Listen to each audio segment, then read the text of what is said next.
Shalom teman-teman.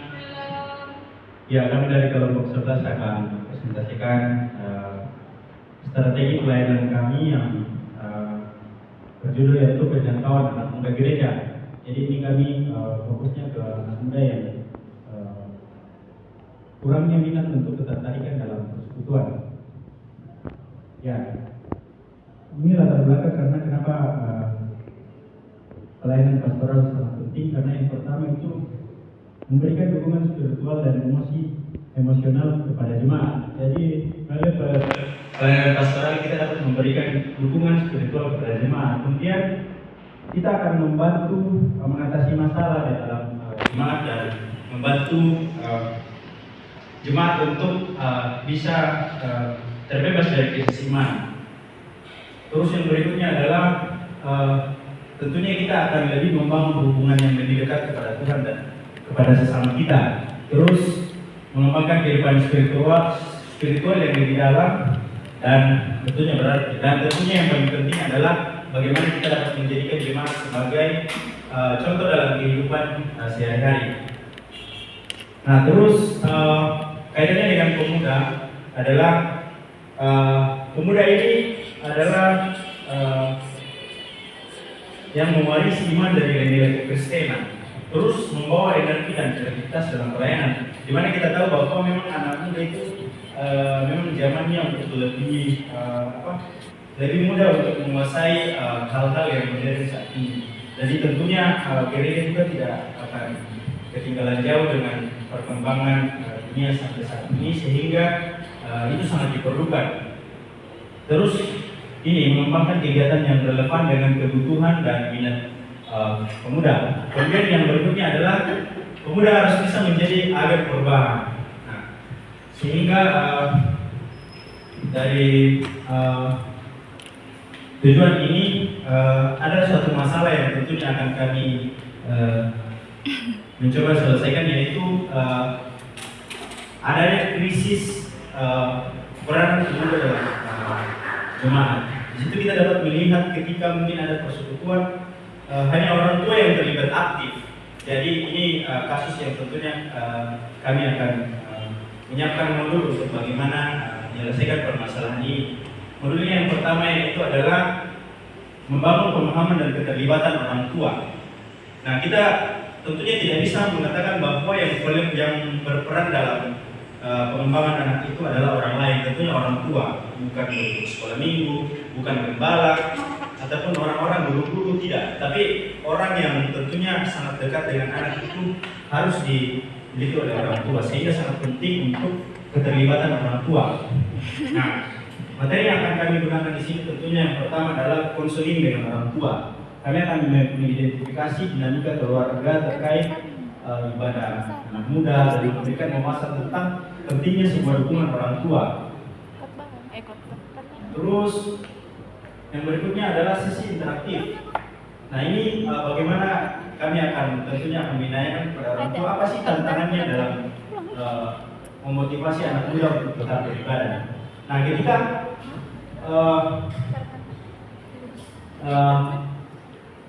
kegiatan yang dapat kami lakukan, ada tentunya tujuan yang akan kami capai, yaitu tujuannya yang pertama yaitu orang tua dapat mengidentifikasi yang minimal ada 3 faktor yang kontribusinya terhadap kurangnya motivasi terhadap anak muda.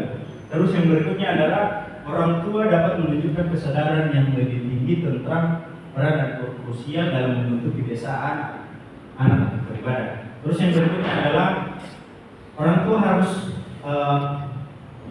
merancang aktivitas keluarga yang menumbuhkan minat nilai-nilai spiritual. Oke, jadi itu yang tujuan yang dicapai. Kemudian yang kedua adalah membangun relasi dan memahami perspektif anak muda. Nah, ketika kita kembali ke modul yang pertama tadi, modul yang pertama ini sangat penting adalah di mana kita juga dapat tentunya memahami apa yang menjadi situasi anak. Dan tentunya melalui itu kita dapat izin juga tentunya dari orang tua untuk bagaimana kita dapat membangun anak-anak mereka. Nah, materi ini sangat penting adalah yang pertama karena yang kami menerapkan di sini kita harus ada pendekatan personal, membangun hubungan yang tulus, kita harus mendengarkan tanpa menghakimi. Jadi kita harus mendengarkan kira-kira apa yang menjadi masalah mereka. Kita memberikan ruang mereka untuk berbicara. Nah terus memahami alasan di balik kurangnya minat beribadah dari sudut pandang mereka. Jadi menurut mereka kenapa mereka tidak minat untuk beribadah? Menurut sudut pandang mereka. Kemudian kita harus ada mentoring individual, yaitu menyediakan waktu untuk berinteraksi satu lawan satu dengan anak muda dalam suasana yang santai dan terbuka. Jadi di pertemuan ini tidak boleh ada tentunya yang membuat tegang sehingga membuat anak-anak akan semakin susah untuk mengeluarkan dia punya apa yang menjadi tantangan. Nah, kemudian yang pertama, yang berikutnya adalah aktivitas informal dan kebersamaan. Nah, ini tentunya dapat dijadikan jembatan untuk bagaimana anak muda boleh ikut dalam persekutuan dengan apa sih kegiatan yang diminati oleh anak muda itu. Misalnya mungkin bermain olahraga, terus atau ada kegiatan-kegiatan lain yang tentunya mereka sangat sukai. Nah, ini kita bisa dapat menjadi jembatan mereka untuk ikut dalam persekutuan. Nah terus apa tujuannya? Anak muda dapat mengidentifikasi ada alasan mengapa anak muda merasa kurang tertarik dalam ibadah. Nah terus yang berikutnya adalah pelayanan anak muda memiliki keinginan yang tulus untuk memahami dunia dalam perspektif anak muda. Dan yang berikutnya adalah kita harus membuat pertemuan itu anak muda dapat menunjukkan perilaku yang aktif. Maksudnya pertemuan itu betul-betul mereka pahami begitu. Kita dapat melihat dari kontak mata, menanggung dan merespon dengan tepat. Itu harus diperhatikan. Oke, terus ketika setelah itu ada membangun relasi dan memahami perspektif anak muda. Nah ini modul yang ketiga.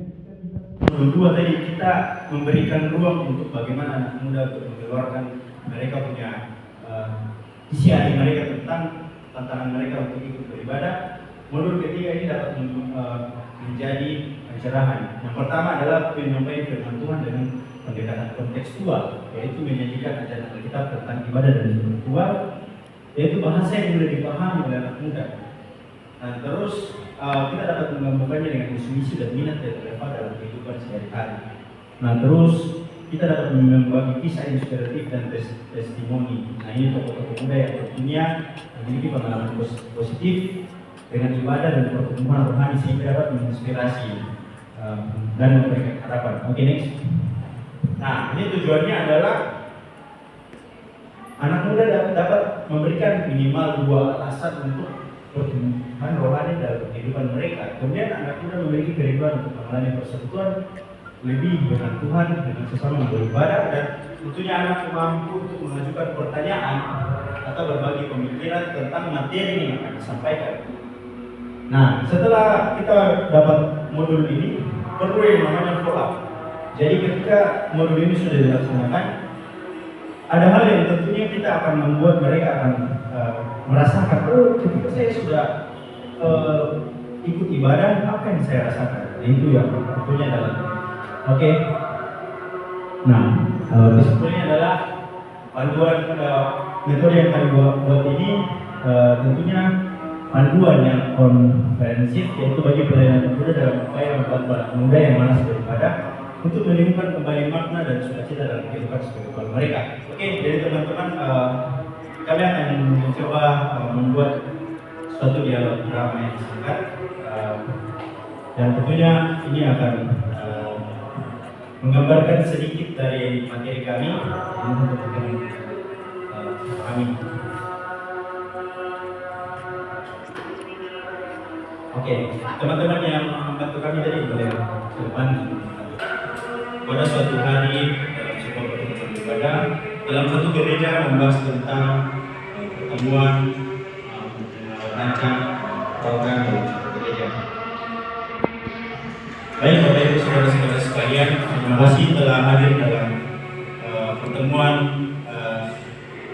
rapat kita mengenai program jemaat ke depan. Jadi pertemuan ini kita akan membahas bagaimana keefektifan dan tentunya keterlibatan kita sebagai BPJ tentunya untuk pengembangan spiritual jemaat kita. Jadi menurut Bapak Ibu Saudara-saudara sekalian, apa yang tentunya kita sangat butuhkan dalam gereja?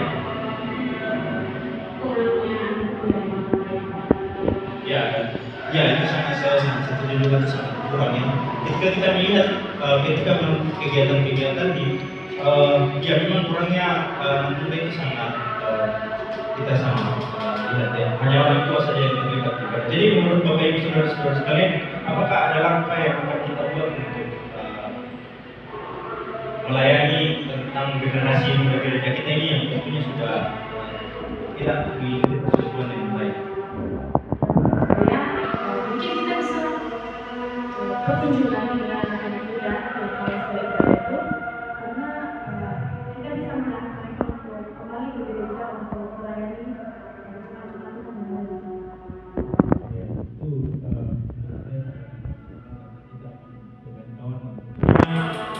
itu kita lebih mendekatkan diri kita kepada. Jadi nanti saya serahkan kepada si Ibadah Minggu untuk boleh melihat siapa saja yang tidak besok dan besok kita. Jadi Bapak Ibu Saudara-saudara sekalian, ketika besok saya sebagai gembala dan gereja tim saya besok berhubungan, jadi kita akan tentunya akan melakukan ini dan kita akan menunjuk orang tuanya dalam. Oke, demikian data kita pada hari ini. Terima kasih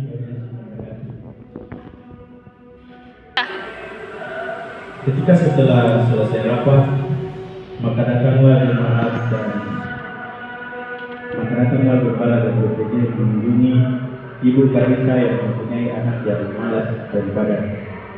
Pada pertemuan itu, gembala dan BPJ menanyakan apa yang menjadi tantangannya dalam menghadapi anak-anak.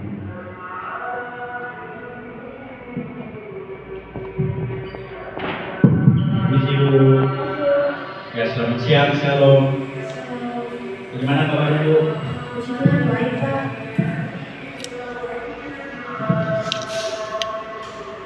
Bapak gimana, Bu? Bapak lagi kerja gitu. Oh iya.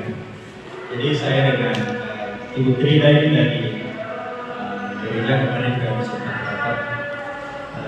Kami ada hal yang tentunya yang kami lihat, Bu, dan tentunya ini akan kami dari jemaat tentunya memiliki ketertarikan untuk membantu pelayanan ini karena kami melihat anak kita Cherry yang kita lihat sangat kurang untuk keterlibatan dalam ibadah. Nah, ketika saya khotbah setiap hari Minggu, saya tidak melihat anak ini dalam ibadah.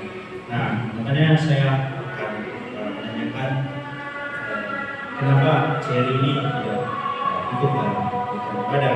Nah, menurut Ibu apa yang menjadi tantangannya Ibu?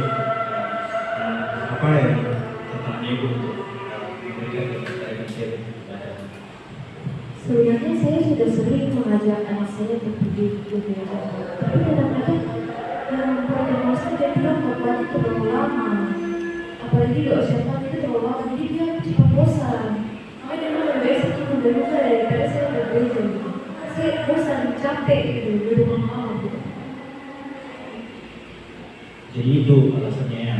Nah, terus kalau bagaimana biasanya Ibu berkomunikasi dengan Ibu? Tentunya Bapaknya juga ya, tentang hal-hal yang terkait dengan agama, tentang gereja.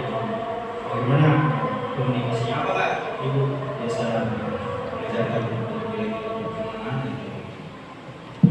Sejujurnya ada rasa pengen, tapi ada satu sisi saya sedang juga karena anak saya ini sudah dewasa.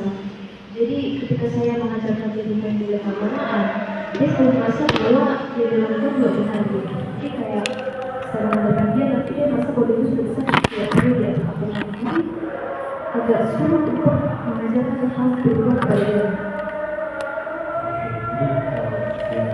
Terus apakah Bapak juga pernah dapat bisa membuat Cherry ini bisa rajin beribadah seperti apa? Sebenarnya ada kerinduan mendalam untuk melihat anak-anak bisa bergabung bersama pemuda-pemuda lain dalam ibadah, tapi ya kami sebagai orang tua juga sudah mendorong dia, menyuruh dia untuk aktif, tapi ya sejauh ini agak terasa sulit, tapi kami sedang mencoba terus mendorong dia, mendukung dia dalam mengikuti ibadah-ibadah. Jadi apa yang tentunya yang sudah bapak punya ibu ini apa yang ini sudah dilakukan dalam untuk mengajar, apakah sudah pernah tetap mengajar kita harus ke gereja misalnya ya, itu kan mungkin sudah mengajar, tapi ketika dia mungkin bilang oh saya tidak mau beribadah karena Allah sudah lama.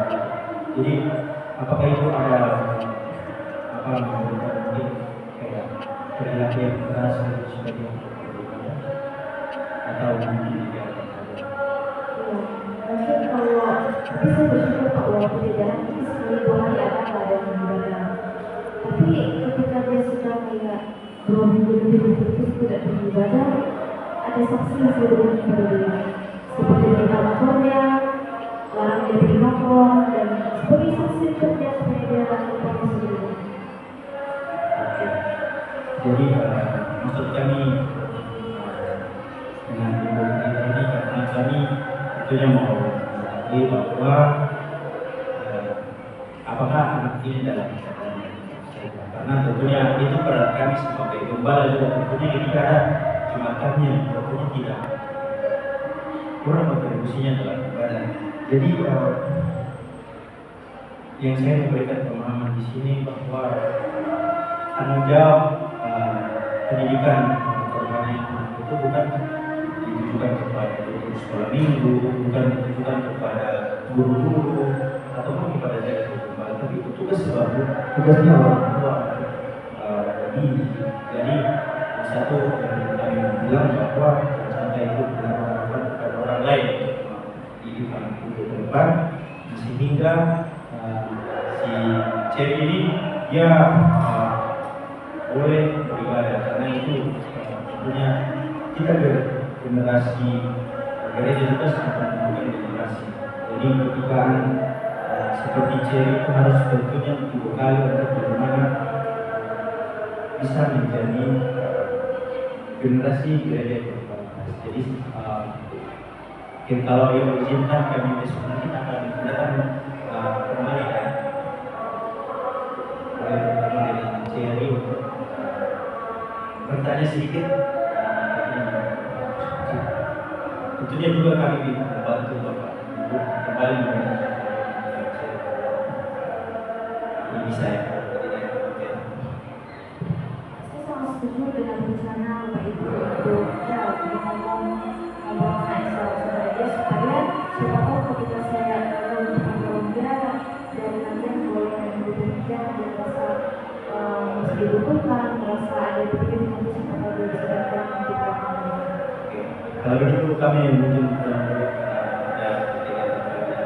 terima kasih.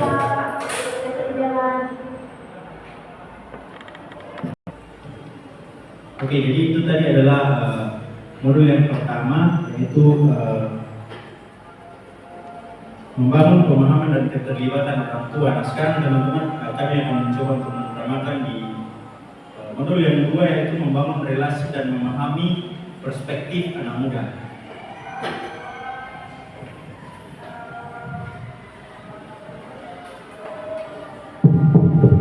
Permisi. Ya, selamat misi. Ayo ibu kita. Halo Cherry. Ya Pak. Selamat sore.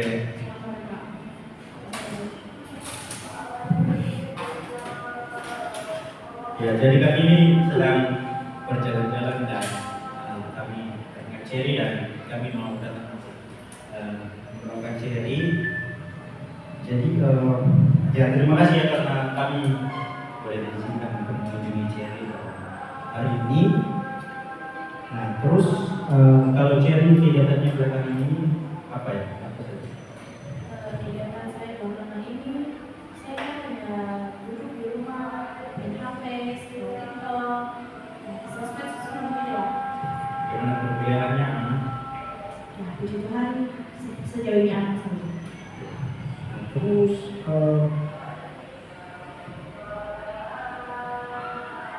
apa sih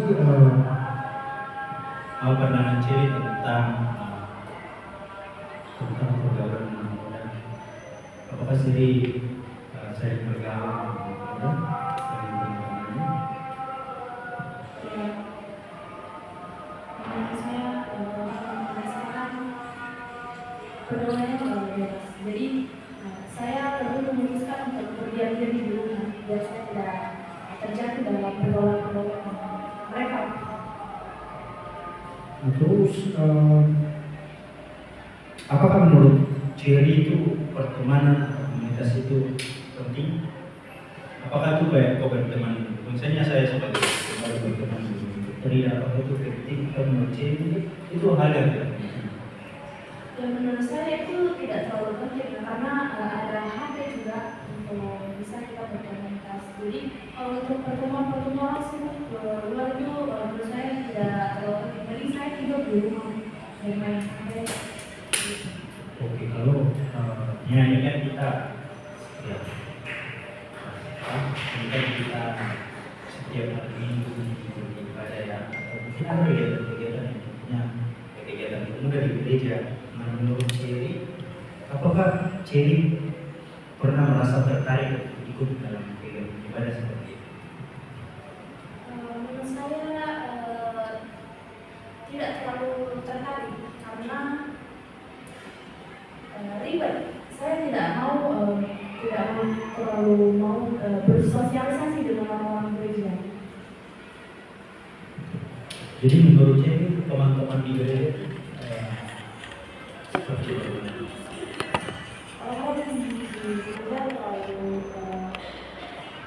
kurang memberikan saya, kurang mengajak saya untuk beribadah. Saya tidak ada pertemuan untuk ikut beribadah dengan orang-orang di gereja. Ya, itu. Jadi Cherry kayak merasa bahwa kalau saya ke gereja itu tidak ada temannya. Ya, itu juga yang harus jadi itu karena Bapak dan Ibu Frida juga melihat Ibu Frida sebagai biro pemuda di gereja, kita melihat bahwa Cherry ini sangat kurang yang bekerja ya. Jadi sangat kurang untuk terlibat tentunya pemuda, dan ini yang tentunya membuat kami merasa oh ini Cherry harus dikunjungi ya. Dan kita mungkin ada melihat dan dan ini Cherry jarang pergi. Mungkin ada ya satu kali dua kali seperti yang Mama Cherry kemarin, tapi itu tidak banyak aktif. Terus di sini Bapak cerita. Ya teman-teman, jadi ini adalah modul 2 yang tentunya ini kami boleh bercerita tentang apa yang menjadi tantangan si Cherry ini untuk tidak menjadi alasan untuk tidak terlalu aktif dalam ibadah itu karena disebabkan karena memang Cherry lebih memilih untuk tidur di rumah dan melakukan hal-hal yang tentunya ia sukai, dan yang kedua adalah dia akan merasa tidak diterima dalam sebuah persekutuan di gereja. Nah sehingga teman-teman kami seperti yang sudah menjelaskan tadi, ini sudah kita akan ke modul berikutnya yaitu modul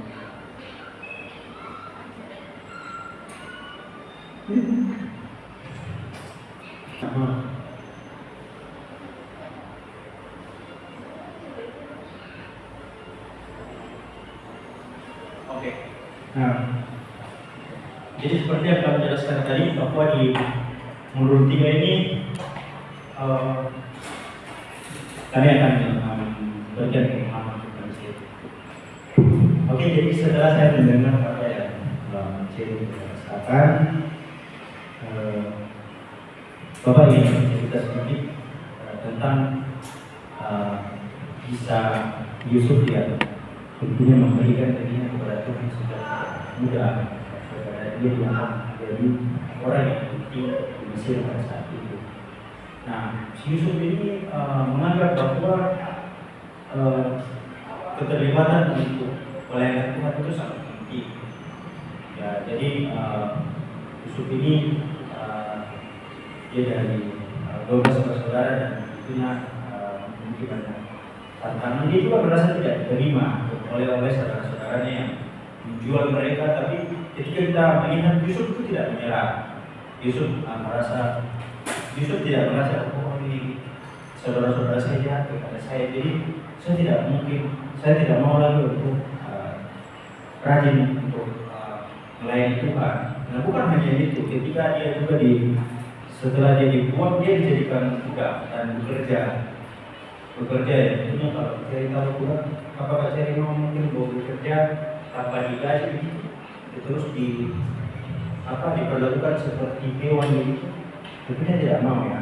Nah, terus ini yang saya mau katakan buat TNI, ketika Yusuf itu pada saat itu kerja dulu digoda oleh seorang tuan dari tempat dia bekerja dan dia juga difitnah. Nah, ketika juga Cherry mengatakan tadi bahwa saya ini kurang diterima, saya kurang diterima, ini Cherry juga tidak akan merasa bahwa ya teman-teman yang lain juga ini butuh pertemuan. Jadi Cherry harus belajar untuk tetap mendekatkan diri kepada Tuhan dalam situasi apapun. Jangan karena manusia yang membuat kita jauh dari Tuhan. Itu harus perhatikan. Dan yang berikutnya adalah saya bercerita juga dari diri saya sebelum Bapak ini jadi gembala. Saya juga ketika saya masih pemuda, ya karena kami dulu belum ada seperti yang benar-benar seperti saya sekarang. Jadi kami dulu itu lebih suka bermain di luar, seperti bermain bola di lapangan, bercerita satu sama lain, dan tentunya ini kita banyak bertemu dengan orang. Nah, ketika pada saat itu juga itu banyak yang membuat kita pakai merasa sakit hati, ya dianggap oh kami ini tidak bisa, merasa tertolak. Ya saya mau mengatakan dalam diri saya bahwa itu hanya mereka itu hanya berkata yang tidak benar. Saya harus tetap melayani Tuhan sehingga saya bisa menjadi gembala seperti saat ini. Itu semuanya karena giat untuk pelayanan Tuhan. Jadi kita tidak bisa menggantungkan begitu kepada manusia. Ya, begitu ya. Mungkin ada tambahan dari Putri ya, bagaimana harus dia lakukan. Ini cukup ya. Jadi begitu. Nah, ketika Cherry mendengar kisah Yusuf dan tentunya dari beberapa tadi, apakah ada bagian yang membuat Cherry merasa terinspirasi? Ya, ketika saya mendengarkan kisah yang Bapak ceritakan itu, saya merasa terinspirasi bahwa saya sadar kalau selama ini saya memang sering mengisolasi diri saya untuk tidak keluar dari zona nyaman saya. Saya lebih bermain HP, saya selalu menekan diri saya untuk tidak keluar. Saya lebih asik dengan dunia saya. Terus menurut Cherry, apa yang membuat orang dari Mesir tadi memiliki semangat untuk tetap beribadah, tapi ada tantangan yang berarti kenapa Yusuf ini terus menyembah Tuhan padahal jelas-jelas ada begitu banyak tantangan, mulai dari tidak masuk ke saudaranya, harus dijual, harus difitnah, tapi kenapa Yusuf tetap sedia dengan Tuhan? Mungkin menurut saya ada karena Tuhan, selalu memberikan dia sebuah penguatan untuk terus melayani Tuhan. Dan juga ada di rumah dukungan dari keluarga, dukungan dari teman-teman yang dia ini. Nah, terus apakah dalam ketika kami bercerita ini, apakah ada hal yang tentunya akan Cherry lakukan setelah kita boleh berteman dengan Bapak Ali. Nah, membuat Cherry untuk ikut ibadah lagi untuk hidayah kita. Mungkin saya langkah kecil yang akan saya coba adalah mungkin saya akan mulai membuka diri saya untuk keluar, untuk pergi beribadah bersama orang tua saya, atau saya akan mengikuti ibadah di rumah. Jadi itu yang akan kita lakukan. Jadi nanti akan Ibu Trida akan membantu bagaimana dilakukan pola di depan Ibu Cherry bisa ikut kita ibadah dulu. Oke, kita akan berdoa sama-sama. Bapak ya, mungkin Bapak yang memimpin. Ya Bapak, terima kasih karena ini bersama dengan Ibu Trida. Ada kekasih kami Cherry yang sebetulnya boleh menceritakan bagaimana dia terlibat dalam pelayanan dan tentunya komitmennya Tuhan terhadap waktu ke depan. Dia akan lebih aktif lagi untuk terlibat dalam pelayanan. Kami menyerahkan semuanya itu ke dalam tangan kemasihan Tuhan karena terus menyerahkan dalam Yesus. Oke, kami akan ya. Nah nanti di sini ini bagian yang Trida sih. Nanti kan saya kan sudah lepas tangan. Sabar.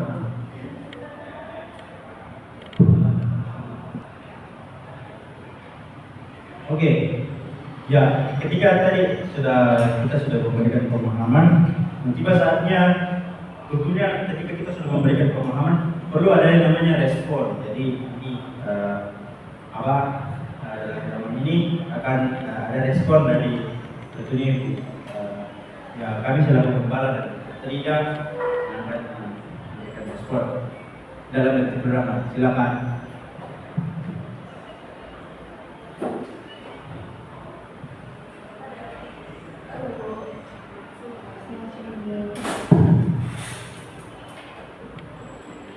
Dulu bagaimana respon ibu ketika satu gembala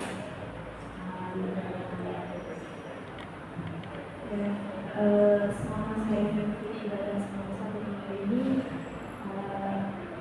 ternyata yang saya pikirkan itu tidak terlalu dulu untuk bersosialisasi dengan orang lain itu tidak terlalu dulu. Jadi mungkin saya akan lebih aktif lagi dalam pelayanan karena yang di pikiran saya tadi saya kira saya tidak akan diterima dan mungkin saya akan ditolak, tapi ternyata tidak. Tuhan saya terus aktif dalam pelayanan. Jadi ibu akan mendoakan dulu. Yesus akan melalui